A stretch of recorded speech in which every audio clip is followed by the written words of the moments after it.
சிவகார்த்திகேயனோட ஆக்டிங்ல அடுத்து வரக்கூடிய மூவிஸ் இப்ப பார்க்கலாம். இது சிவகார்த்திகேயனோட 2026க்கான லைனப். சிவகார்த்திகேயனோட ஆக்டிங்ல அடுத்து வரக்கூடிய படம் வெங்கட் பிரபுவோட படம் தான். இந்த மூவிக்கான ஷூட்டிங் தான் அடுத்து போறாரு. இது ஒரு டைம் டிராவல் சயின்ஸ் ஃபிக்ஷன் படமா வரப்போகுதுன்னு சொல்றாங்க. இதுக்கு அடுத்தபடியா டைரக்டர் இன்னும் அபிஷியலா கன்ஃபார்ம் ஆகல. ஆனா ஒரு சில டைரக்டர்ஸ் சிவகார்த்திகேயனுக்கு கதை சொல்லிருக்காங்க.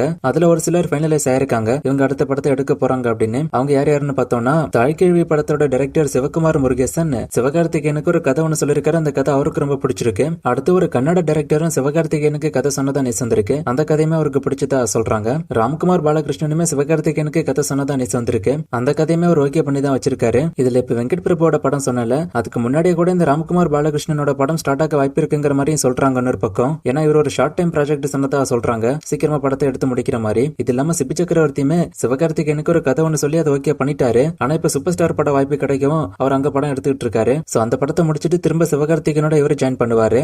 இப்போதைக்கு சிவகார்த்திகேயனோட லைனப்ல இந்த டைரக்டர்ஸ் தான் இருக்காங்க. இதுல எந்த மூவிக்கு நீங்க வெயிட் பண்றீங்க அப்படின்னு கமெண்ட்ல சொல்லுங்க.